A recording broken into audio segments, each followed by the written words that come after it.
국내 도심 포교당의 시초, 통도사 마산 포교당 정법사. 지난해 10월 원통 보전에 모셔질 수월 관음도의 점안식이 진행되었다. 정법사의 역사와 지역의 특성을 모두 담아냈다는 세상에 단 하나뿐인 유색오칠 자계 수월 관음도. 파도가 치는 암벽에 걸터앉은 온화한 표정의 관세음보살을 30여 가지의 유색오칠과 수십만 개의 자계로 표현하였다.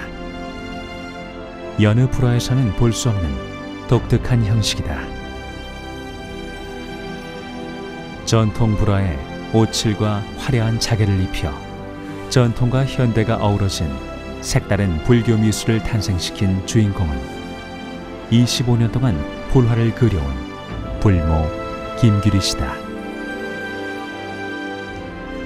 누구도 시도하지 않았던 유색오칠 자계 수월 관음도는 전 정법사 주지이신 도문 스님의 제안으로 시작되었다. 이 작품은 고려불화 수월 관음도인데 그걸 유색 옷과 자계를 섞어서 현대적인 기법으로 요 탱화를 한번 조성해 봤습니다. 이게 마산 정법사에 가는 건데 지역 특성도 있고 그쪽은 옛날부터 자기가 유명했기 때문에 스님께서 거기에 초점을 맞춰서 새로운 불화를 한번 조성하시고 싶다고 해서 옷과 자계를 섞어 탱화를 조성했습니다. 자계를 더 이제 올려서 새로운 기법으로 자계 콩법과 칭금, 오판을 파서 그 사이에다가 금을 이렇게 메꾸면서 할 수 있는 그런까지 이번 이 수월 관음도에 이렇게 다 그런 기법들이 다 들어가 있습니다.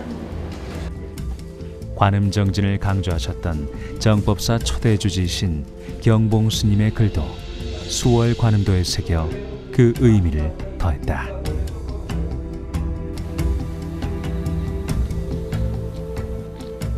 정법사 원통보전 불사를 맡은 김규리 불모. 수월 관음도는 시작일 뿐 더 큰 불사가 기다리고 있다. 32 관음응신을 조성하는 일이다. 관음 32영신 중에 용두관음이라고 있는데 용두관음의 용을 장엄하고 있는 거예요. 그런데 김규리 불모 옆에 가득한 달걀 껍데기들, 과연 무슨 용도일까? 흰색이라는 색이 나올 수가 없어. 그러니까 우리 수영 같은 경우, 뭐 털 같은 경우에는 흰색 털이 많은데 그걸 낼 수가 없으니까 계란 요 껍데기를 가지고 옷을 발라놓고 이제 이걸 바르는 거죠. 흰색을 나타내기 위해서. 작업하기 까다로운 오치지만 고집할 수밖에 없는 이유가 있다. 최고의 접착력, 접착제. 이거는 마르면 안 떨어지거든요. 그 다음에 방충. 이걸 바르게 되면 벌레들이 안 꼬여요. 그 다음에 방습. 습기가 안 들어가요. 유리화 돼버려. 유리 성분처럼 돼버려요. 칠 중에 최고의 칠이 오칠이라고 그러거든요. 중국 같은 경우나 뭐 이런 데를 보면 뭐 1000년 됐다, 2000년 됐다 이런 식으로 나오는 것들이 많잖아요.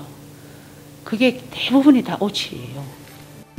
통도사 방장 성파스님에게 전통 오칠을 사사받은 김규리 불모는 오칠 작업을 통해 기다림을 배운다. 불상 하나를 완성하기 위해 수십 번의 옷을 칠하고 말리는 과정을 반복해야 하기 때문이다. 오칠과 함께 김규리 불모의 작품을 더욱 특별하게 해주는 것은 자계를 이용해 불상을 장엄하는 것이다. 불화의 색을 자계를 붙여서 그대로 나타내주고 싶더라고요. 보통은 자계를 까맣게 칠하잖아요. 까만색 위에 자계를 이렇게 올려놓으면 그 자계색만 빛이 나잖아요. 근데 그걸 배제를 하고 유색을 칠했을 때 자계도 빛이 나고 탱화의 색, 우리가 알고 있는 탱화의 색이라든지 불화의 색이 그대로 자계 이 바탕에 나왔으면 원하는 자계색을 얻기 위해 온갖 방법을 다 써봤다는 김규리 불모. 그 고단하고 지난한 시간은 수행이자 깨달음의 과정이었다. 모든 불쌍한 사람들이 다 그렇겠지만 이거는 그냥 내가 재미로 한번 해볼까 하는 마음을 가질 수는 없거든요. 이거 같은 경우에는 지금 이 자개 크기가 3mm 정도? 이 정도를 여기에 다 붙인다고 생각하면 이거는 수행하는 길이 아니면 할 수가 없는 것 같아요. 그래서 이거 한 개 한 개 붙이는 게 그냥 내가 이거 수행을 하는 거구나 하고 붙이는 거예요.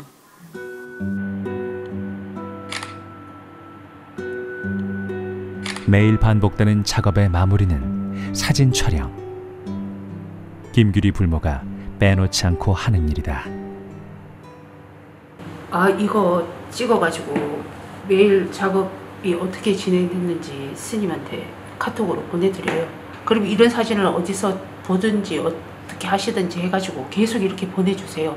여기는 이게 조금 더 다른 방식이 있으면 좋겠다. 아니면 이건 색이 조금 이랬으면 좋겠다. 그러시는 경우들이 많아요.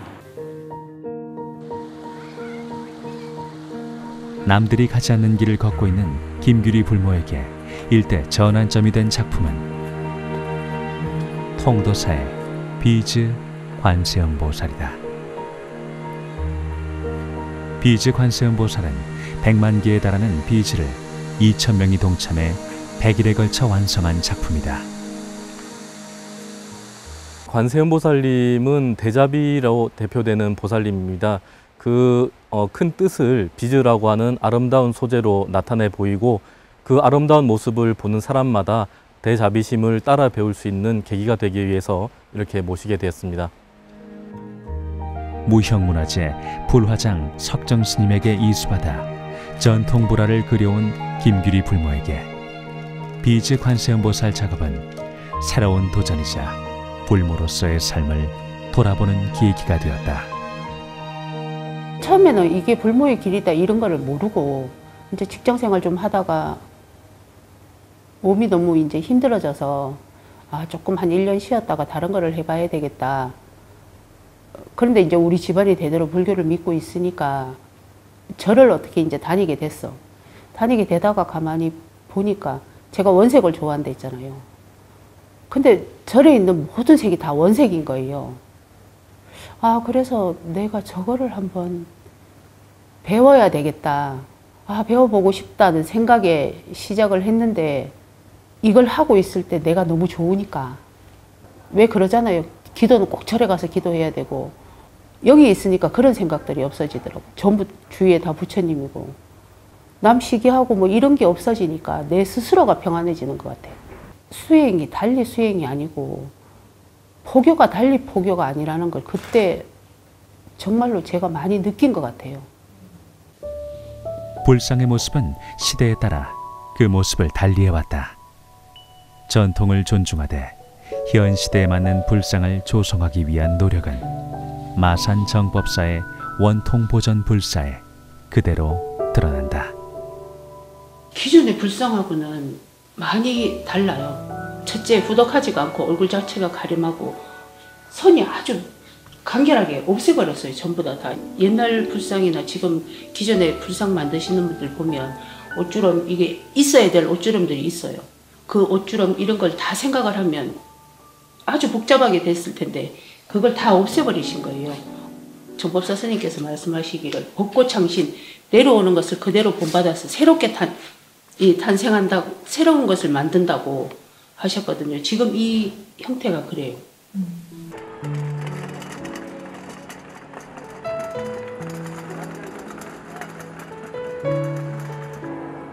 한국 불교와 전통문화 상품의 활성화를 위해 매년 개최되는 서울국제불교 박람회.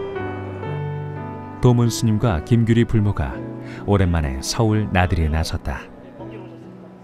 정법사 원통보전 중창불사를 돕고 있는 윤재선 조각장을 응원하기 위해서다.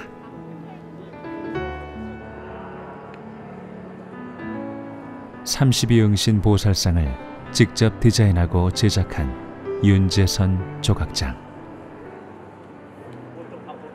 삼십이응신의 의미를 살면서도 시대를 반영한 새로운 보살상을 만들기 위해 처음 조각칼을 들었던 초심으로 돌아가야 했다. 이건 조각장이 그것을 받아들이기 때문에 했지, 받아들이지 않는 그 조각장 같으면은 그걸 이해를 못해, 또 표현을 못해. 그런데 도문 스님께서도 꽤 만족스러운 모양이다. 간세음 보살님은 중생의 근기에 맞춰서 32 몸으로 이렇게 중생에게 다가선다고 이렇게 했습니다. 현재 우리들의 모습으로 이번에 이렇게 간세음 보살님이 더욱더 친근하게 여인의 모습, 또 편안한 그 어머니의 모습, 또 자비를 상징하는 아름다운 모습으로 이렇게 간세음 보살님을 이렇게 놔두게 됐습니다. 이제 스님께서는 그래도 이 시대에 맞는, 이번 문화에 맞는 그래도 새로운 관세음 보살상을 한번 조성해보자. 그래서 그러면 저도 한번 해보겠습니다 하고 한번 모든 걸 다 내려놓고, 그 전에 제가 뭐 배웠던 거, 전통, 문화 모든 걸, 그 전에 있는 걸 모든 걸 다 내려놓고 처음부터 다시 한다는 마음으로 한번 구상을 해보고 구도를 잡아봤어요. 기존의 보살상에서 과감히 탈피해 갸름한 상어와 가녀린 모습에 우아함까지 갖춘 32응신 불상들. 아름다운 관세음 보살의 모습은 박람회를 찾은 스님들과 불자들의 많은 관심을 끌었다.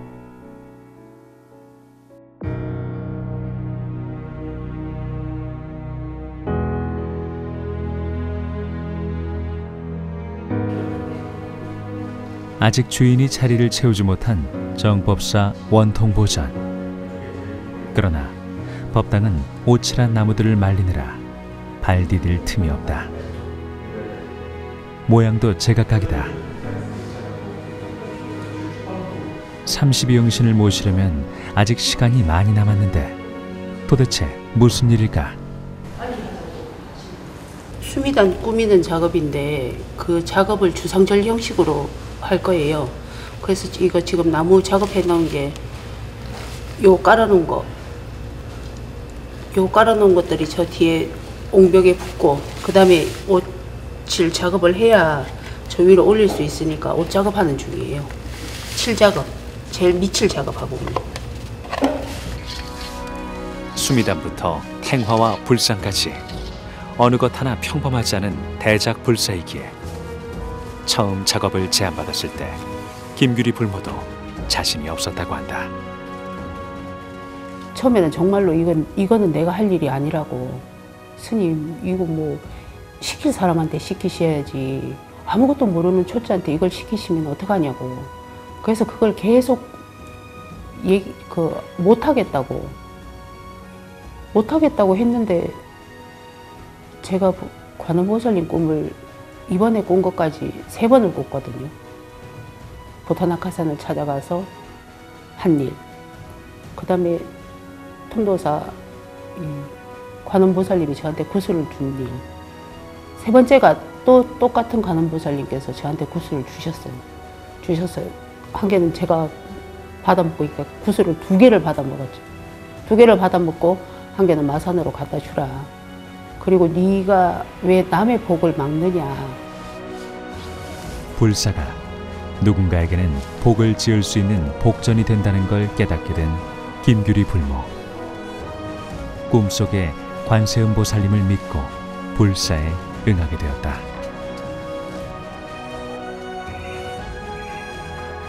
삼십이응신의 불사도 어느덧 막바지에 이르렀다. 몇몇 보살님들이 원통보전에 모셔진 가운데 도문 스님의 손길도 바빠졌다. 32응신제 한 3차례 모시고 왔거든요. 처음에 한 10분, 그 다음에 중간에 또 10분, 오늘 12분 모셔와서 이제 마지막으로 불단에 이제 안치, 그 안에 복장도 유물도 좋고 또 경전도 좋고, 그래서 이제 제자리에 이제 32응신이 안치하는 이제 마지막 그런 준비하고 있습니다. 그래서 먼저 불단을 좀 깨끗하게 닦아놓고 그렇게 하려고 좀 하고 있습니다. 천수천안 관세음 보살님을 비롯해 추상절리 좌대에 멋지게 자리를 잡고 계신 보살님들. 32응신으로 가득 찰 원통보전의 모습이 사뭇 기대된다.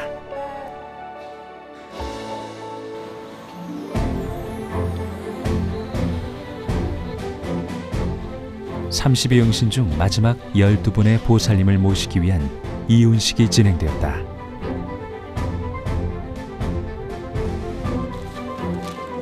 여법한 마음으로 품에 안은 불상이 혹여라도 다칠까봐 마지막까지 조심 또 조심. 모두의 정성과 노력이 들어갔기에 한시도 소홀함이 없이 부처님을 모시는 듯 정성을 다한다. 여러 가지 할 수 있는 거는 다 했는데도 불구하고 조금씩 다 부족한 것 같고, 뭐 이제 끝날 때쯤 되니까 별 마음이 다 들죠. 꽁꽁 싸맨 비닐에 답답했을 보살님들의 숨통을 틔워주기 위해 비닐을 조심스럽게 제거하자 다양한 모습의 보살님들이 모습을 드러낸다. 완성된 불상은 수미단에 모시기 전 반드시 거쳐야 하는 작업이 있다. 바로 복장이다. 불상은 불자들에게 예배의 대상이 된다.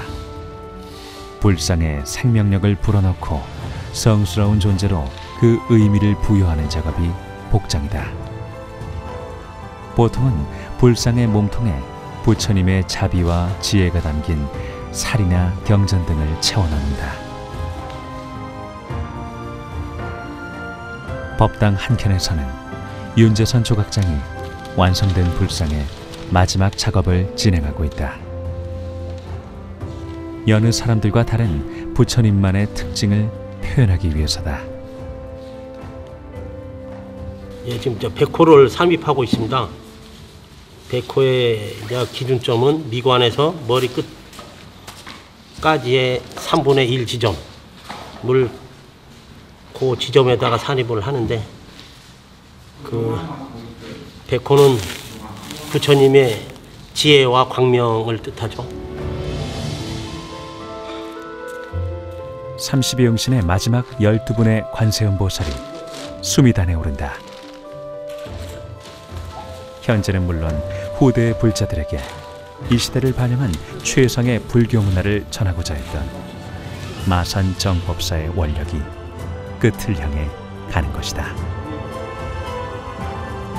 마지막까지 불상의 위치 하나하나 꼼꼼하게 챙기는 김규리 불모. 불상이 자리를 잡게 되면 다시 바꾸기 힘들다는 걸 알기에 맨눈으로 집중하면서 현장을 진두지휘한다.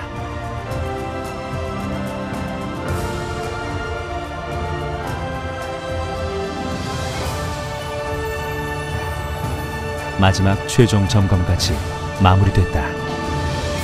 한 보름 있으면 이제 신도님들이 점안식을 해서 이렇게 친견하게 되면은 굉장히 놀릴 겁니다. 왜 그러면 다른데 그 있던 이런 모습이 아니고 우리 곁에 아주 친근감이 있는 그런 그 간센보살님에다가 또한 이 뭐 간센보살님이 하고 있는 그 모습들이 굉장히 자연스러우면서 속되게 좀 이렇게 산뜻 심플하다 할까? 그래서 신도님들 굉장히 놀리지 않을까 그렇게 봅니다.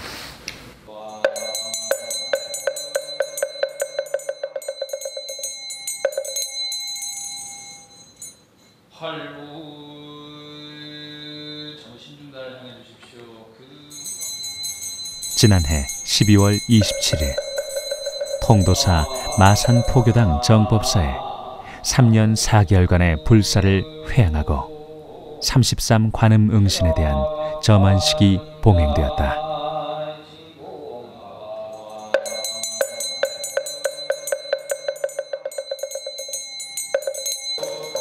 불국사 승가대학원장 덕민스님께서 증명법사로 참석하셨다. 그리고 지금 이 순간 간절한 마음으로 기도하는 한 사람, 김규리 불모다. 새롭게 낳으실 불보살님을 모시는 일은 정법사 사부대 중 누구라도 기다렸고 설레는 일이다. 저만식에 앞서 불사 동참자를 위한 음악회와 33 관음응신을 미리 공개하는 시간을 가졌다. 상상을 뛰어넘은 불보살님들의 아름다운 자태, 스님들과 불자들도 놀라움을 금치 못했다. 법화경 관세음보살 보문품에 나온 관세음보살의 33가지 모습을 표현한 원통보전의 33 관음응신. 아마도 보타낙가산에 머물고 계신 관세음보살님의 모습이 이러하지 않았을까? 중생들을 내려다보듯 원통보전 공중에 자리한 아미타불. 바다가 인접한 마산 지역의 특성을 살려 제작한 물고기를 담은 어람관음 등 33 관음응신 모두가 눈길을 잡아끈다. 전통과 현대가 조화를 이룬 법고 창신의 정신이 33 관음응신에 담겨있다. 또한 정법사 불사에 참여한 모든 이들이 관세음 보살님이기도 하다. 그냥 정법 미술관이라고 표현을 하고 싶습니다. 그리고 우리가 얘기하는 전통과 현대가 아우러지는 굉장히 멋진, 앞으로 후대에 크게 있지요. 나중에 다시 각광을 받을 수 있는 그런 관세음보살 상의 감회가 새로웠습니다. 보는 순간 너무 가슴이 벅찼고요. 제가 신도 회장으로서 대표로 지금 소임을 맡았을 뿐이지 모든 게 우리 여러분들이 신도분들이 동참해 주신 덕분이 아니었나 그렇게 생각이 듭니다. 모든 이들이 이제 다시 관세음보살 곁에 와서 마음의 안식을 찾을 수 있는 그런 도락이 됐지 않는가. 제 나름대로 이렇게 안식처가 다시 됐다는 그런 마음을 갖고 있습니다. 대작 불사를 마친 김규리 불모는 어떻게 기억되고 싶을까? 조용한 불모. 저는 그렇거든요. 크게 내가 뭐 이걸 했다고 해서 이름을 떨치거나 뭐 그런 걸 바라지는 않아요. 누가 봐도 아, 이 사람 해놓은 게 참 편안하더라, 좋더라 하는 소리만 들으면 되지. 그 외에는 나머지는 다 이제 부처님께서 알아서 해주실 거라. 한결같은 마음으로 묵묵히 제자리에서 붓을 들고 매일 수행하듯 부처님을 그리고 또 그리는 그 일. 불모 김규리가 걸어가는 그 길이 바로 정법으로 가는 길이었다.